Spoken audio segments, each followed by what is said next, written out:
지금 전 세계가 혼란에 빠졌습니다. 캄보디아의 은행들이 동시에 문을 닫고 화면에는 21조 원 자산 동결이라는 문구가 번쩍입니다. 그 명령을 내린 나라는 다름 아닌 대한민국이었습니다. 이것은 분노의 결정이 아니었습니다. 숫자 뒤에 숨은 냉정한 계산, 그리고 국민을 지키겠다는 단 하나의 가치가 작동한 순간이었습니다. 총성 하나 없이 국가의 심장을 멈춰 세운 한국의 응징은 전 세계 금융지도에 붉은 선을 그었습니다. 세계는 지금 묻습니다. 한국은 왜 이토록 단호했는가? 그리고 그 결단은 어디까지 이어질 것인가? 이 이야기는 한 사람을 지키기 위해 세계를 움직인 국가의 실화입니다. 영상 시작 전 구독과 좋아요, 알림 설정 부탁드립니다. 2025년 9월, 런던 금융가의 새벽은 이상했습니다. 모니터 속 수많은 그래프가 불깨물 들며 같은 숫자를 띄웠습니다. 캄보디아 외환 보유액 마이너스 73%. 그 숫자는 한 나라의 붕괴를 예고하는 종소리였습니다.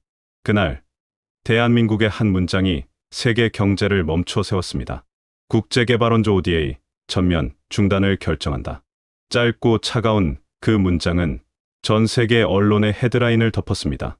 저는 영국 런던의 사무실에서 그 속보를 처음 봤습니다. 알렉스 테일러, 국제경제 칼럼니스트. 제 직업은 숫자를 해석하는 것이었지만 그날 이후부터는 인간의 결단을 해석해야 했습니다. 한국이 매년 지원하던 수천억 원의 개발 자금이 끊기자 캄보디아의 금융순환은 순식간에 정지했습니다. 은행은 문을 닫고 ATM은 현금을 내지 않았습니다. 도시는 정적에 잠겼지만 사람들의 숨결은 급하게 흔들렸습니다. 경제 제재라고 생각했습니다. 그러나 48시간 뒤, 그것이 전쟁의 서막임을 깨달았습니다. 서울에서는 위기 대응 회의가 긴급히 열렸습니다. 이재민 총리가 이끄는 국가위기조정위원회는 해외 자국민 납치 사건과 관련된 범정부 대응팀을 가동했습니다. 국민 보호가 최우선이다. 그 한마디는 정책이 아니라 명령이었습니다. 정치권은 이례적으로 같은 목소리를 냈습니다. 보수도 진보도 응징하라고 외쳤습니다. 뉴스 댓글에는 이런 문장이 끊임없이 올라왔습니다. 한 사람의 생명이 국익이다. ODA 중단은 단순한 예산 조정이 아니었습니다. 그것은 정의와 생존 사이의 경계선 위에서 내린 결정이었습니다. 푸놈펜의 중심가, 은행 창구 앞에 서 있던 사람들은 번호표를 쥔 채 발만 구르고 있었습니다. 그들의 계좌는 닫혔고 급여는 멈췄습니다. 거리의 환율 상점은 문을 닫았습니다. 한낮의 태양 아래에서도 도시는 어두웠습니다. 그때 낡은 오토바이를 타고 저에게 다가온 여성이 있었습니다. 그녀의 이름은 라나. 전직 공무원이자 지금은 시민단체 활동가였습니다. 그녀의 눈빛은 두려움보다 피로가 짙었습니다. 진실은 은행이 아니라 사람 속에 있습니다. 여기선 돈이 생명을 사고 침묵이 목숨을 지켜요. 그녀가 안내한 곳은 시아누크빌 외곽, 불법 도박장과 인신매매가 얽힌 복합단지였습니다. 그곳은 이미 태자 네트워크라 불리는 거대한 범죄 조직의 손에 들어가 있었습니다. 한국의 지원금 일부가 이들의 돈 세탁 창구로 쓰였다는 사실이 드러났습니다. 라나는 그 증거를 제게 내밀었습니다. 손바닥만 한 USB, 그리고 서류 한 장. 이게 그들이 두려워하는 이유예요. 그 문서에는 21조 원 규모의 비밀 계좌 리스트가 적혀 있었습니다. 송금지 중 하나가 서울로 연결되어 있었고 그 이름은 외교 문서와 일치했습니다. 그때부터 모든 게 바뀌었습니다. 서울은 조용히 움직였고 세계는 그 움직임을 감지했습니다. 한국 정부는 단숨에 금융제재 수단을 가동했습니다. 캄보디아의 해외 자산 21조 원이 동결되는데 걸린 시간은 단 11시간이었습니다. 푸놈펜 증시는 폭락했고 중앙은행장은 사퇴했습니다. 도시는 붉은 경고등 아래 흔들렸습니다. 거리의 상인들은 라디오를 들으며 속삭였습니다. 한국이 우리를 버렸대. 하지만 진실은 달랐습니다. 한국은 누군가를 버린 것이 아니라 누군가를 구하기 위해 세상을 멈춘 것이었습니다. 그날 밤, 한 헬기가 인천공항 활주로를 이륙했습니다. 기체에는 특수구조팀이라는 문구만이 적혀 있었습니다. 기장은 한지역 소령. 조용히 헬멧을 쓴 그는 짧게 중얼거렸습니다. 않았다. 그 시각 태국 방콕의 공군기지에서는 날인 차와 대령이 무전기를 들었습니다. 한국 측 연락 확인. 임무 코드네임 플레이스 파이트 시작. 그의 목소리는 낮고 단단했습니다. 런던의 제 책상 위에는 보고서 초안이 놓여 있었습니다. 제목은 단 한 줄이었습니다. 대한민국 총성 없는 응징을 시작하다. 그날 밤 전 세계 금융시장은 멈췄고 새로운 전쟁이 시작되었습니다. 총도, 폭탄도, 함정도 없었습니다. 오직 계산과 정해, 그리고 결단만이 있었습니다. 라나가 안내한 차량은 밤새 캄보디아 남부의 해안을 따라 달렸습니다. 창문 밖으로는 불빛 하나 없는 농촌도로, 그리고 간헐적으로 보이는 불법 송금소의 푸른 네온이 눈에 들어왔습니다. 그곳은 태자 네트워크의 본거지로 불렸습니다. 이 조직은 수년간 한국인과 중국인, 현지인을 속여 거대한 보이스피싱과 인신매매의 연결망을 구축해왔습니다. 라나는 차창을 닫으며 낮게 말했습니다. 사람의 목소리조차 팔립니다. 전화 속 목소리가 돈이 되고 몸이 숫자로 바뀌죠. 불법 콜센터, 건물은 관광 리조트로 위장돼 있었습니다. 입구에는 CCTV가 빽빽히 설치되어 있었고 안쪽에서는 희미한 조명이 번쩍였습니다. 라나는 잠시 숨을 고른 뒤 제게 말했습니다. 이곳을 지키는 자들이 바로 정부의 소나기입니다. 그녀의 말은 과장이 아니었습니다. 태자 네트워크는 고위 공무원과 현지 경찰이 결탁한 구조였습니다. 납치된 외국인들이 일주일 만에 사라지고 그들의 계좌가 해외로 송금되는 일은 일상이었습니다. 저는 몰래 촬영용 소형 카메라를 가동했습니다. 렌즈 너머로 갇혀있는 이들의 눈동자가 포착되었습니다. 공포와 체념, 그리고 작은 희망이 섞인 눈빛이었습니다. 라나는 제게 USB를 내밀었습니다. 그 안에는 은행 송금 기록과 함께 피해자들의 영상이 담겨 있었습니다. 목소리 하나, 계좌 하나가 거래되는 현장이었습니다. 서울의 국가위기조정위원회는 즉시 이를 확인했습니다. 국제자금 세탁 방지법 제11조 발동, 관련 자산 동결 착수. 이 명령은 전 세계 금융망을 타고 퍼져나갔습니다. 캄보디아 내부의 은행 서버는 정지했고 서버실은 경찰에 봉쇄되었습니다. 라나는 두 손으로 머리를 감싸쥐었습니다. 우리가 진실을 세상에 알릴 거라 생각하지 않았어요. 하지만 이제 숨길 수 없어요. 그 시각 한 지역 소령은 태국의 날인 대령과 교신 중이었습니다. 좌표 확보 완료. 구조 작전 준비 단계 진입. 이 작전의 목표는 단 하나였습니다. 납치된 한국인 23명 모두 살아서 귀환시키는 것. 작전명은 플레이스 파이트, 총성 없는 전쟁. 헬기 엔진이 돌아가며 공기를 가르자 날인 대령은 짧게 교신을 남겼습니다. 갑니다. 두 호랑이가 같은 하늘을 봅니다. 밤하늘을 가르는 헬기의 프로펠러 소리와 함께 시아누크빌의 불빛이 멀어졌습니다. 라나는 조용히 속삭였습니다. 이제 시작이에요, 박사님. 프놈펜 정부는 사건 보도를 차단하기 시작했습니다. 언론은 통제됐고 SNS는 일시적으로 차단되었습니다. 하지만 이미 국제 언론들은 한국의 응징이라는 제목으로 속보를 내보내고 있었습니다. 런던의 제 사무실로도 메시지가 도착했습니다. 알렉스, 한국이 진짜 움직였어. 21조 원의 검은 돈이 동결됐대. 그 순간 전 세계의 눈이 한국으로 향했습니다. 이건 단순한 구출이 아니었습니다. 국가의 존엄과 인권, 그리고 정의의 문제였습니다. 서울 청와대 상황실의 불빛은 밤새 꺼지지 않았습니다. 한 지역 소령의 영상 보고가 실시간으로 전송되고 대통령은 고개를 끄덕였습니다. 우린 옳은 일을 하고 있다. 그날 새벽 첫 구조 신호가 도착했습니다. 확보 완료. 피해자 6명 생존. 통신은 끊겼지만 그 한 줄의 보고가 모든 걸 말해주었습니다. 프놈펜 거리에서는 경찰차와 군용 트럭이 오가며 경고 방송을 내보냈습니다. 외국 언론에 접근하지 마시오. 그러나 이미 라나는 저를 통해 국제 송출망에 데이터를 보냈습니다. USB 안의 영상이 영국 방송을 통해 전 세계로 공개됐습니다. 그 영상의 첫 장면은 이랬습니다. 작업실에 갇힌 피해자들이 같은 문장을 반복했습니다. 우린 살고 싶습니다. 제발 멈춰주세요. 그 목소리는 전 세계를 뒤흔들었습니다. 그리고 불과 24시간 뒤 한국의 국제금융감시단은 캄보디아 정부의 비밀 계좌 37개를 전면 동결했습니다. 그중 하나에는 21조 원이 넘는 자금이 잠들어 있었습니다.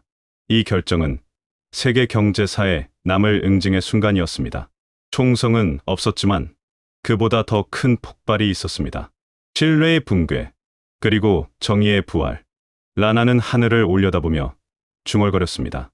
누가 누구를 구원하는 걸까요? 저는 대답하지 못했습니다. 다만 한 가지 확신만이 있었습니다. 이 이야기는 아직 끝나지 않았습니다. 그리고 그 결말은 세상이 한국을 어떻게 기억하느냐에 달려 있었습니다. 한국의 21조 원 동결 명령이 발효된 지 단 72시간. 캄보디아의 도시들은 일제히 멈췄습니다. 은행이 닫히고 공장 가동이 중단되자 가장 먼저 무너진 것은 관광이었습니다. 앙코르와트 앞 광장은 텅 비었습니다. 관광객 대신 군인들이 서 있었고 기념품 상점들은 셔터를 내린 채 계산서를 쥐고 있었습니다. 평소 붐비던 시장의 상인들이 서로에게 물었습니다. 한국 사람들이 다시 올까? 떠난 게 아니에요. 우리가 그들을 잃어버린 거예요. 라나의 말은 조용했지만 그 속엔 절망이 배어 있었습니다. 캄보디아의 경제는 관광이 생명줄이었습니다.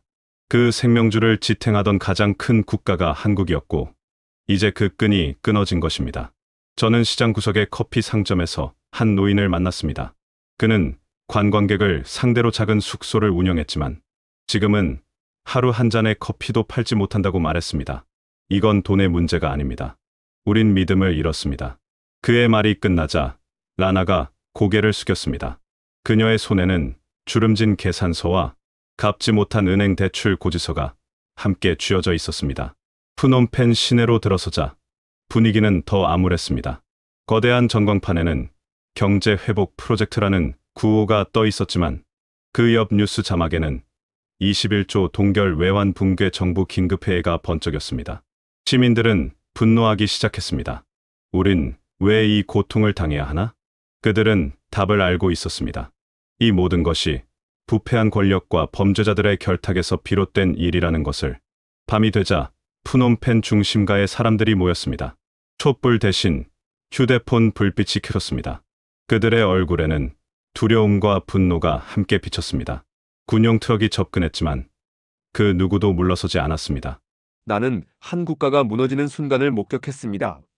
하지만 동시에 사람들이 두려움 대신 용기를 선택하는 장면을 보았습니다. 서울의 뉴스룸에서는 속보가 이어졌습니다. 캄보디아 전국적 시위 확산, 정부 비상계엄 검토 중. 그와 동시에 한국 내에서도 논의가 이어졌습니다. ODA 중단 이후 추가 대응은 불가피하다. 한 지역 소령이 속한 특수구조팀은 이미 라나가 제공한 인신매매 피해자 명단을 확보했습니다. 그리고 구조 계획의 최종 단계가 실행 중이었습니다. 나린 대령은 작전 브리핑에서 말했다. 하지 않습니다. 우린 사람을 구합니다. 그 말은 단순한 군사 명령이 아니라 한 국가의 철학 선언이었습니다. 총성 없는 전쟁. 그 문장은 이후 수많은 기사 제목이 되었습니다. 시아누크빌의 어둠 속 구조팀의 헬기가 저공 비행을 시작했습니다. 라나는 방송 장비를 통해 현지 라디오에 이 소식을 흘렸습니다. 그들이 온다. 한국이 움직였다. 그 방송은 몇 분 만에 시민들 사이로 퍼졌습니다. 도시의 일부에서는 폭발음이 들렸습니다. 정부군과 무장 경비대의 충돌이 시작된 것입니다. 하지만 시민들은 도망치지 않았습니다.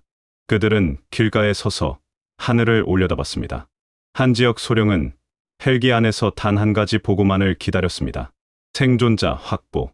무전기에는 짧은 신호음이 들렸습니다. 확보 완료. 1차 대상 전원 생존. 그 순간 전 세계 언론의 시선이 한 나라의 이름 위로 다시 모였습니다. 콜. 그리고 그 아래에는 이렇게 쓰였습니다. 대한민국 총성 없는 구출 작전 성공. 런던의 사무실로 돌아온 저는 그 뉴스를 반복해서 봤습니다. 모니터에는 한 지역 소령과 나린 대령이 함께 선 장면이 비쳤습니다. 두 사람은 짧게 악수했고 기자들의 질문엔 아무 대답도 하지 않았습니다. 라나는 그날 새벽 폐허가 된 시장 앞에서 조용히 눈을 감았습니다. 그녀의 얼굴엔 미소가 스쳤습니다. 다시 시작할 수 있을까요? 저는 대답하지 않았습니다. 그 질문은 그녀의 나라가 해야 할 몫이었습니다. 하늘이 서서히 밝아오자 앙코르와트의 돌기둥 위로 햇살이 비쳤습니다. 관광객이 사라진 그곳에서 바람이 흘렀습니다. 그건 어쩌면 새로운 시대가 열리는 소리였습니다. 밤하늘은 고요했습니다. 그러나 레이더 스크린 위 점들은 쉼없이 움직였습니다. 국경 인근의 회색 점 하나가 갑자기 속도를 올리며 곡선을 그렸습니다.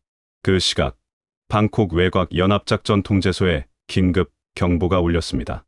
정체불명의 무장 경비정이 공해상에서 급기동했고 지상에서는 불법 무전이 연속으로 포착됐습니다. 누군가가 구조작전 동선을 미리 읽고 흔들려는 시도였습니다. 태국 측 현장 지휘관 나린 차와 대령은 무전기를 들었습니다. 그의 표정에 불필요한 감정은 없었습니다. 그는 오직 룰만을 생각했습니다. 통제하고 차단합니다. 총성 없는 전쟁. 그 문장은 이 작전의 유일한 원칙이었습니다. 태국은 도발에 말려들지 않기로 했고 한국은 싸움을 키우지 않기로 했습니다. 그 대신 둘은 같은 하늘을 보기로 했습니다. 이틀 전 한 장의 문서가 신속히 교환되었습니다. 한태 공동작전 규칙 임시 협정. 조항은 간결했습니다. 식별, 경고, 추적, 고립, 구출. 5단어로 전술은 완성되었습니다. 서울의 국가위기조정위원회는 태국과의 실시간 링크를 통해 조정권을 분할했습니다. 항공통제는 태국, 전자전과 정보융합은 한국. 각자의 강점을 최대치로 붙여 합이 이루어졌습니다. 나는 그때 처음으로 동맹이라는 단어가 몇 줄의 문서와 몇 마디의 약속으로도 완전해질 수 있음을 보았습니다. 방콕의 활주로 위에서 엔진음이 솟구쳤습니다. 정비병들이 손가락으로 클리어 사인을 보냈고 조종사들은 바이저를 내렸습니다. 경납고의 조명은 하나씩 꺼졌습니다. 어둠은 비밀을 감추기에 충분했고 빛은 필요한 만큼만 남아 있었습니다. 나린 대령은 항공통제실 앞 투명창에 서서 동쪽 하늘의 미세한 광선을 오래 바라봤습니다. 그의 무전기에 서울의 목소리가 합류했습니다. 2차 투입 구분 전입니다. 1차 대상 6명 안전 확보. 2차 대상 이동 중. 우리 하늘은 열려 있습니다. 수면 위를 미끄러지듯 달리던 회색 경비정은 경고 조명을 받자 방향을 바꾸었습니다. 잡음 섞인 무전이 짧게 튀었고 이어 침묵이 왔습니다. 추격은 하지 않았습니다. 그들을 고립시키는 것이 목적이었기 때문입니다. 푸놈펜의 밤은 또 다른 의미에서 무거웠습니다. 거리의 방송국들은 국가 경제 회복이라는 문구를 무한 반복했지만 사람들의 눈은 텅 비어 있었습니다. 라나는 그들을 보며 낮은 목소리로 말했습니다. 믿기 어려울 때가 있습니다. 하지만 지금은 믿고 싶습니다. 한국 측 국제안보단 전자전팀이 개입하면서 도심의 불법 중계 송신기가 하나둘 침묵했습니다. 발신만 끊어도 공포는 줄어듭니다. 허위 경보가 사라질수록 진짜 위험만 남습니다. 그 사이 사건의 축은 국경 너머로 기울었습니다. 태국 공역에 진입한 피스 플라이트 편대는 해면 반사파를 피하는 적어도 항로를 타고 북상했습니다. 그리고 정해진 지점에서 고도를 올리며 부드럽게 선회했습니다. 지금이 적기입니다. 통제실의 벽면 스크린에 4가지 색상의 궤적이 동시에 떠올랐습니다. 빨강은 이협, 파랑은 우호, 초록은 민간, 흰색은 미확인 화면에 흰 점이 서서히 사라지자 모두가 숨을 한 박자 길게 쉬었습니다. 그것은 한국의 전자전이 만들어낸 절묘한 침묵이었습니다. 서울의 지도는 다른 색으로 반짝였습니다. 21조 동결이 가동된 뒤 금융 네트워크에서 지정 계좌들이 잇따라 회색으로 변했습니다. 돈의 길이 막히면 힘의 길도 흔들립니다. 그 연쇄가 오늘의 하늘을 안전하게 만들었습니다. 계산으로 쓰인 시 같았습니다. 한 줄은 태국이 쓰고 다음 줄은 한국이 있습니다. 그리고 마지막 줄은 구출될 사람들의 이름으로 마침표를 찍습니다. 라나는 휴대용 수신기를 꼭 쥐었습니다. 작은 화면에 떠오른 코드 4글자가 그녀의 손을 더 세게 만들었습니다. HAL2 한지역 소령이 이끄는 2번 팀이 목표 지점에 도달했다는 신호였습니다. 전 소음 차단 장치 가동 대상 구역 외부 인원 이동 없음. 진입. 시작합니다. 그 순간 방콕 통제소의 모든 소리가 낮아졌습니다. 엔진음도, 신호음도, 심지어 숨소리마저 작전은 조용함을 필요로 했고 성공은 항상 조용하게 찾아왔습니다. 첫 번째 문이 열리고 두 번째 문이 따라 열렸습니다. 세 번째 문은 생각보다 가벼웠습니다. 안에 있던 사람들의 눈빛이 빛을 만났습니다. 익숙하지 않은 빛이었지만 아는 빛이었습니다. 그 한 단어면 충분했습니다. 확보는 구조이고 구조는 귀환이며 귀환은 약속이었습니다. 동시에 회색 경비정은 항로를 바꾸다 손을 들었습니다. 추적은 필요 없었습니다. 한 태의 하늘이 합쳐진 이상 도발은 외로웠습니다. 나린 대령은 스크린의 수치를 잠시 바라보다가 창밖 활주로 끝에 서 있는 국기를 향해 고개를 숙였습니다. 그리고 무전기에 아주 짧은 말을 남겼습니다. 믿습니다. 서울의 밤은 여전히 바빴습니다. 국가위기조정위원회 회의실에서는 다음 단계 대상 전원 확보를 위한 동선 재배치가 진행됐습니다. 누군가는 작전 기록의 시간을 초 단위로 옮겨 적었고 누군가는 시민 대피 안내 문구를 재검토했습니다. 라나는 통제소 모니터 옆 의자에 앉아 작은 종이에 짧은 문장을 적었습니다. 우린 잊지 않겠습니다. 그 메모는 나중에 구조된 이들의 손에 전해졌습니다. 그날 밤 나는 힘의 정의를 다시 썼습니다. 힘이란 먼저 쥐는 주먹이 아니라 마지막까지 지키는 약속이라고. 새벽 4시. 바람이 달라졌습니다. 습기가 가라앉고 활주로의 가장자리에 엷은 빛이 걸렸습니다. 그때 피스 플라이트 편대가 천천히 회항을 준비했습니다. 항법등은 낮게 떨고 엔진의 박동은 일정했습니다. 무전기의 마지막 교신이 올라왔습니다. 9명. 확보 부상. 이 의식 명료 귀환 중 우리는 늦지 않았습니다. 통제소에 있던 모두가 박수를 치지는 않았습니다. 누구도 소리를 지르지 않았습니다. 대신 몇몇은 눈을 감았고 몇몇은 기도를 했습니다. 그 정도면 충분했습니다. 새벽의 공기는 차갑고 맑았습니다. 활주로 위로 떠오르는 태양을 보며 나린 대령은 모자를 가볍게 들어 올렸습니다. 그리고 조용히 중얼거렸습니다. 호랑이 같은 산. 그 말은 선언이 아니라 약속이었습니다. 대립이 아니라 동맹, 분노가 아니라 품격, 전쟁이 아니라 귀한 그날. 태국의 하늘과 한국의 결단은 서로의 빈 곳을 정확히 채웠습니다. 그리고 그것만으로도 세계는 잠시 더 안전해졌습니다. 새벽 5시를 향해 가던 하늘은 잿빛이었습니다. 국경선 남쪽에 얕은 안개가 낮게 깔렸고 불법 단지의 콘크리트 벽면은 차가운 습기를 머금었습니다. 작전 구역은 B, 델타 현지 언어로 바람이 멈추는 곳이라는 뜻이었습니다. 그러나 그곳에서 멈춘 것은 바람만이 아니었습니다. 사람들의 시간도 멈춰 있었습니다. 한지역 소령은 마지막 확인표를 덮었습니다. 팀원들의 장비는 소음 억제, 시야 증폭, 비살상 제압 도구로 구성되어 있었습니다. 그 어떤 장비에도 탄환은 실리지 않았습니다. 작전의 목표는 명확했습니다. 구출 그리고 귀환 그 사이에 다른 단어는 끼어들지 못했습니다. 뛰어나가. 싸우지 않습니다. 들어가서 데리고 나옵니다. 끝. 간결한 브리핑이 끝나자 헬멧 램프가 동시에 점등했습니다. 그 불빛은 작고 조용했지만 도시에 남은 마지막 약속처럼 단단했습니다. 도심 외곽의 감시탑은 비어있는 척했습니다. 그러나 열영상으로 본 탑 위에는 2개의 체온 흔적이 미세하게 흔들리고 있었습니다. 정면 진입은 위험했습니다. 한지역 소령은 오른쪽 패전선로를 택했습니다.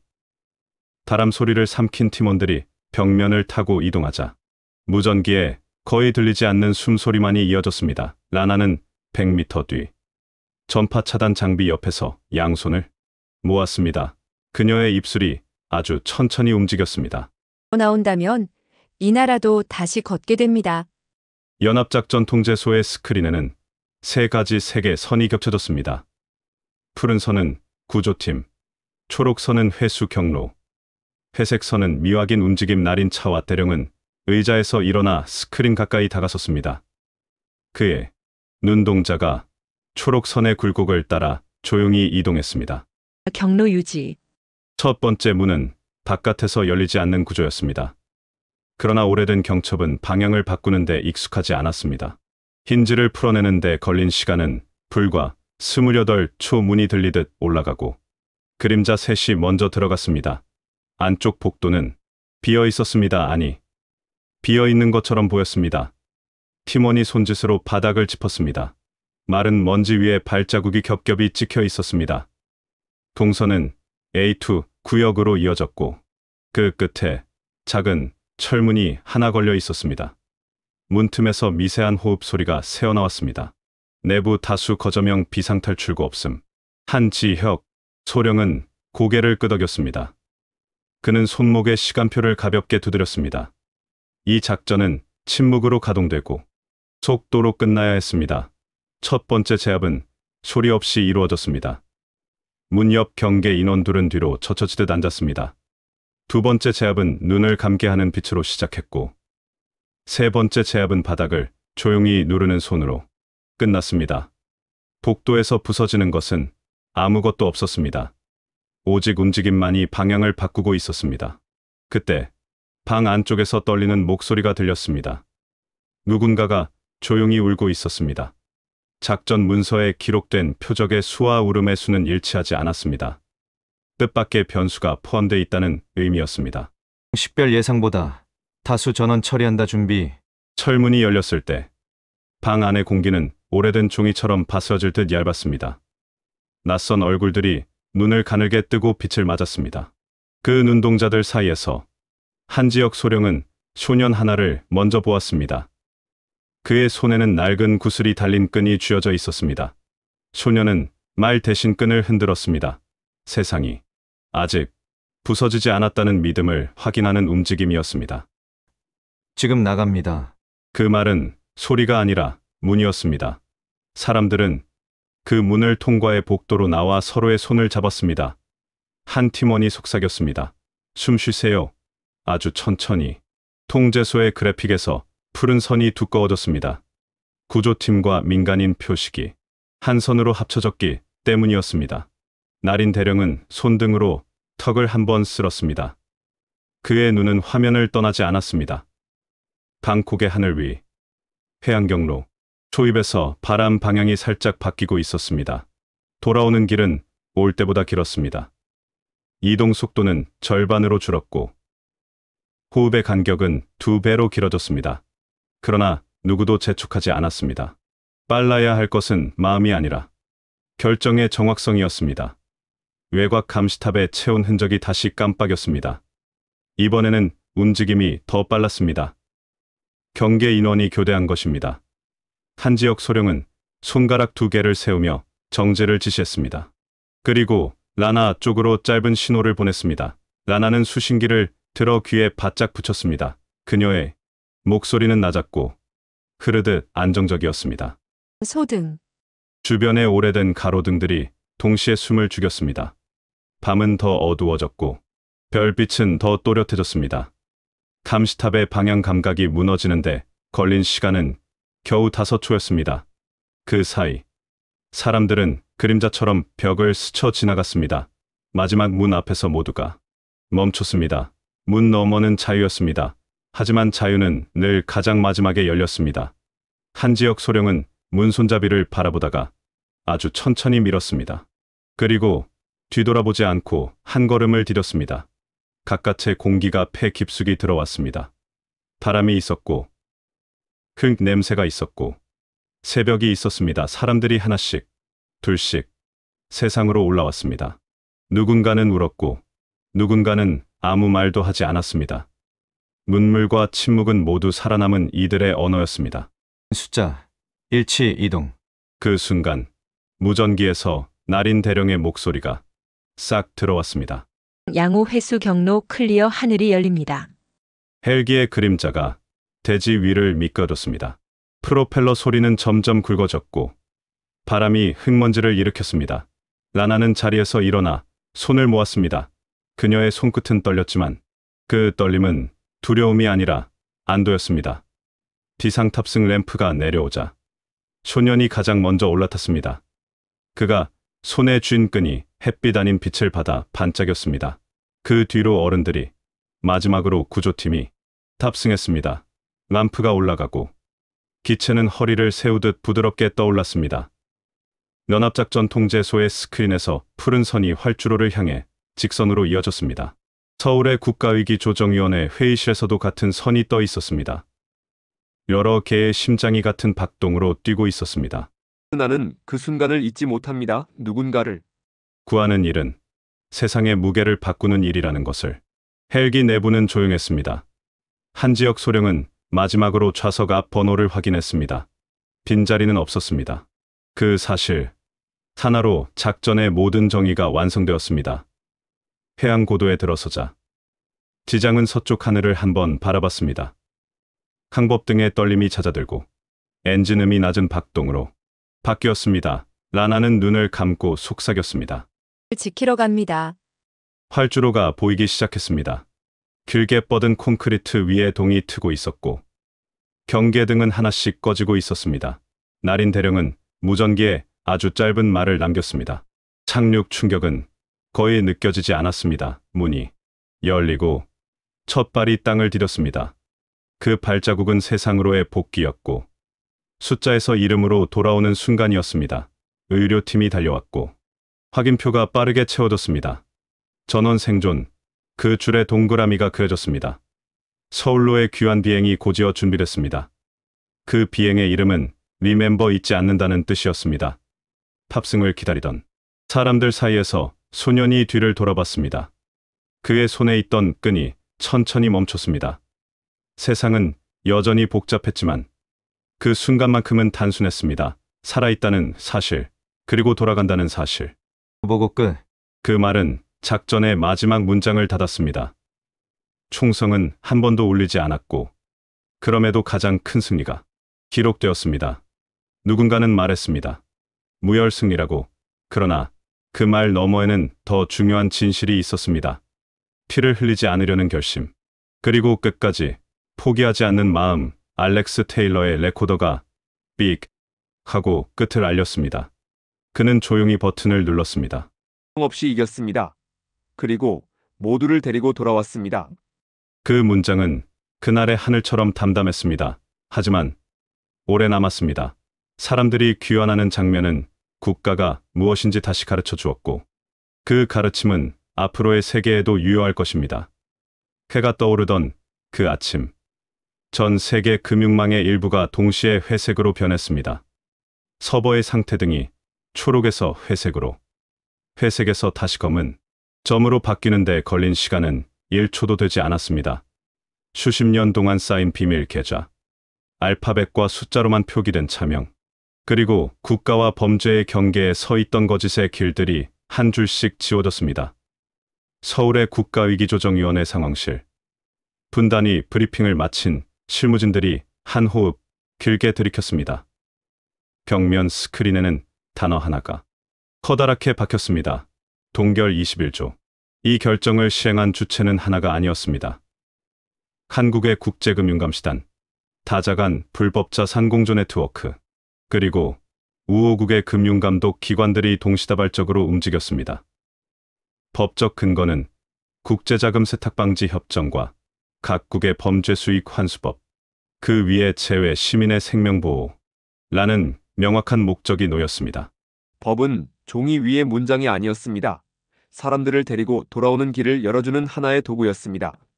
푸놈펜 정부의 회의실에서는 장관들이 서로의 눈치를 보며 짧은 문장만을 주고받았습니다. 책상 위 전화기에는 발신, 불가 표시가 깜박였고 외화 결제가 막힌 해외 거래처들로부터 항해 메일이 쏟아졌습니다. 무력감은 결제선을 타고 위로 올라갔고 결국 가장 위에 있던 이름 하나가 흔들리기 시작했습니다. 중앙은행 총재의 사표가 수일되자 도시는 혼란 대신 묘한 침묵에 잠겼습니다. 사람들은 더 이상 은행 앞에서 소리치지 않았습니다. 대신 각자 집으로 돌아가 문을 걸어 잠그고 라디오에 귀를 기울였습니다. 그 라디오는 같은 문장을 반복했습니다. 비밀 계좌 37개, 전면 동결, 국제공조 수사 착수. 정부 청사 앞. 정오의 태양 아래서 검찰과 경찰의 합동수사단이 대형 서류 박스를 들고 들어갔습니다. 언론 카메라가 플래시를 터뜨리자 젊은 수사관의 이마에 맺힌 땀이 번쩍였습니다. 그는 박스를 내려놓으며 혼잣말처럼 속삭였습니다. 이건 시작입니다. 라나는 TV 화면 앞에서 손을 모았습니다. 그녀의 표정에는 기쁨과 두려움, 그리고 긴장이 겹쳐 있었습니다. 우리도 법을 믿어도 될까요? 그 질문은 저를 향했지만 사실은 세상을 향해 있었습니다. 한국의 법무대표단이 화상으로 연결되자 다자간 공조회의가 열렸습니다. 각국의 검사가 차례로 발언했고 모니터 하단에는 압수추징 대상 목록이 끝없이 올라갔습니다. 그 목록 중 가장 굵은 글씨는 해외 특정 계좌 K17, 추정 잔액 21조 3천억 원. 이 계좌는 피해자와 연결된 범죄 수익입니다. 존재 자체가 타당성을 잃었습니다. 피해 회복 절차를 개시합니다. 그 말은 선언이었습니다.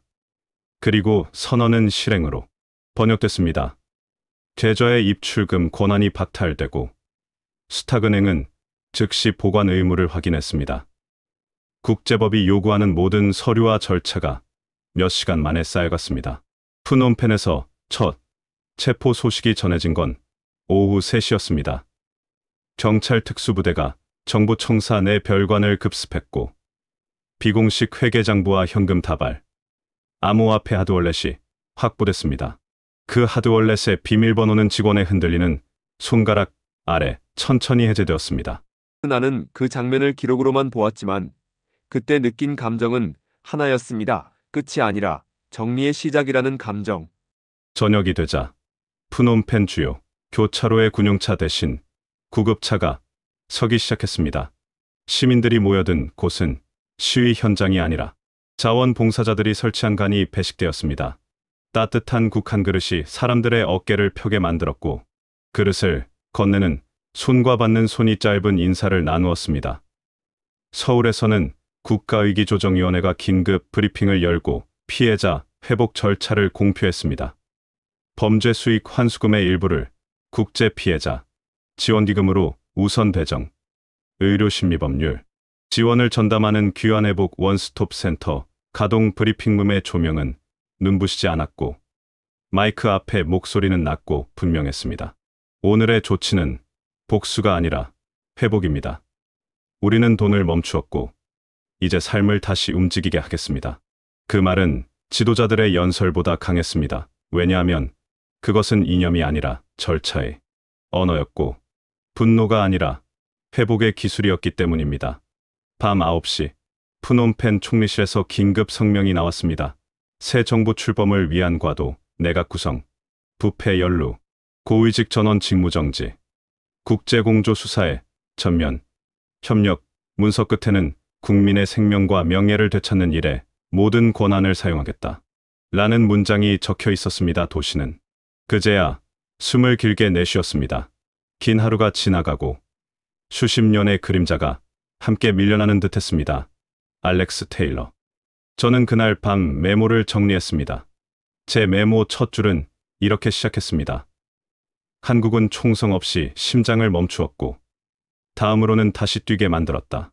라나는 작은 상자에서 종이 몇 장을 꺼냈습니다. 구조된 이들의 손글씨였습니다. 우릴 잊지 말아 주세요. 돌아가면 다시 시작하겠습니다. 그녀는 그 종이를 조용히 접어 봉투에 넣었습니다. 차례입니다. 한 지역 소령은 마지막 상황 보고서를 제출했습니다. 초정은 담담했고 그의 손은 여느 때처럼 안정적이었습니다.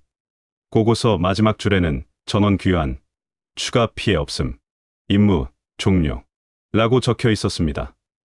방콕의 연합작전 통제소에서는 날인 차와 대령이 야간 근무자들에게 악수로 교대를 알렸습니다.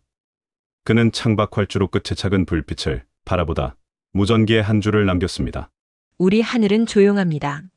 그리고 새벽 21조의 자금이 얼어붙은 채 새로운 법적 레일 위에 올려지는 동안 사람들의 삶은 아주 천천히 그러나 분명히 움직이기 시작했습니다.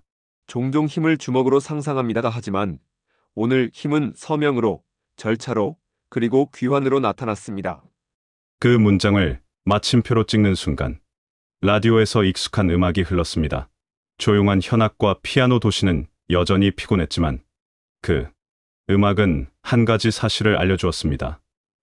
이 싸움은 복수로 끝나지 않았다는 사실, 법으로 정리되었고 사람들은 다시 일어나 걸을 수 있게 되었다는 사실, 그리고 세계는 새로운 질문을 시작했다는 사실. 돈이 멈출 때 무엇이 움직이는가? 그 질문의 답은 이미 여기 있었습니다. 정의, 절차, 그리고 사람. 하루가 지났습니다. 그러나 세계는 여전히 그날의 충격에서 벗어나지 못했습니다. 모든 뉴스의 헤드라인은 같은 단어로 시작했습니다. 대한민국. 뉴욕타임즈는 그날의 사건을 이렇게 요약했습니다. 한국은 외교의 정의를 다시 썼다. BBC는 이 작전을 국가 권력의 새로운 모델이라고 표현했습니다. CNN은 한 줄의 캡션을 붙였습니다. 총성도 굴복도 없었다. 완전한 승리였다. 런던의 저 역시 방송국 스튜디오로 불려갔습니다. 앵커는 제게 물었습니다. 알렉스, 이건 단순한 구출 작전이 아니었죠? 저는 고개를 끄덕였습니다. 이것은 새로운 외교의 교과서였습니다. 한국은 힘을 사용하지 않고 세계를 설득했습니다. 화면에는 캄보디아 시민들의 모습이 이어졌습니다. 도로 한복판에서 서로 껴안은 가족들. 그들의 손에는 작고 낡은 국기가 들려 있었습니다. 그 깃발은 한국 것도 캄보디아 것도 아니었습니다. 그저 희망이라는 이름이 새겨진 천 조각이었습니다. 도쿄에서는 외교학자들이 긴급 세미나를 열었습니다. 총성 없는 응징. 이란 개념이 국제법의 새로운 분기점이 될 것이라 평가했습니다. 유럽연합 외교위원회는 한국의 조치를 인권 중심 안보 모델이라 명명했고 IMF는 공식 리포트에 한국의 사례를 위기 개입의 가장 안정적 형태로 기록했습니다. 서울에서는 해외 언론이 몰려들었습니다. 공항 로비는 마치 기자회견장 같았습니다. 환한 조명 아래 한지혁 소령이 등장했습니다. 그는 기자들의 질문에 짧게 고개를 숙였습니다. 우린 해야 할 일을 했을 뿐입니다. 그리고 약속을 지켰습니다. 그 한 문장은 많은 말보다 무거웠습니다. 그의 뒤로 구조된 이들이 천천히 걸어 나왔습니다. 플래시가 터졌지만 누구도 환호하지 않았습니다. 그저 조용히 박수를 쳤습니다. 그것이 이 나라의 방식이었습니다. 날인 차와 대령은 방콕 공군기지에서 기자들에게 둘러싸였습니다. 그는 짧게 웃고 말했습니다. 호랑이가 같은 산을 지켰습니다. 그 말은 곧바로 전 세계로 퍼졌습니다. 그 문장은 기사 제목이 되었고 이후 다큐멘터리의 첫 장면이 되었습니다. 라나는 현지 라디오에 출연했습니다. 그녀의 목소리는 여전히 담담했습니다. 떠난 게 아닙니다. 우리를 믿고 기다려준 겁니다. 그 말에 진행자는 잠시 말을 잃었습니다. 그리고 조용히 박수를 쳤습니다. 저는 런던의 제 사무실에서 모니터를 바라보다 천천히 녹음 버튼을 눌렀습니다. 존중을 다시 쓴 날. 한국, 그게 제 칼럼의 제목이 되었습니다. 그날 이후 한국은 군사력으로가 아니라 품격으로 세계를 설득한 나라로 기록됐습니다. 법과 절차, 그리고 인간의 존엄으로 적을 무너뜨린 나라, 총성이 아닌 서명으로 역사를 새로 쓴 나라. 각국의 시민들은 SNS에 같은 문장을 올렸습니다. 이건 복수가 아니라 정의였다. 이건 전쟁이 아니라 귀환이었다. 그 문장들이 해시태그처럼 퍼져나갔습니다. 총성 없는 전쟁 코리아 휴머니티. 그리고 IMF 본부 앞 전광판에는 이런 문구가 잠시 떴습니다. 신뢰가 곧 화폐다. 한국은 그것을 새로 찍었다. 밤이 찾아오자 서울의 하늘에는 드론 불빛이 떠올랐습니다. 21조 동결, 23명 귀환, 0명 희생. 그 숫자들이 밤하늘을 수놓았습니다. 시민들은 말없이 하늘을 올려다봤습니다. 누군가는 손을 잡았고 누군가는 눈을 감았습니다. 라나는 한국으로 초청받았습니다. 공항에서 그녀를 맞이한 것은 군인도 정치인도 아니었습니다. 작은 손을 흔드는 아이였습니다. 그 아이가 그녀에게 쪽지를 건넸습니다. 당신 덕분에 세상이 멈추지 않았어요. 그녀는 미소를 지었습니다.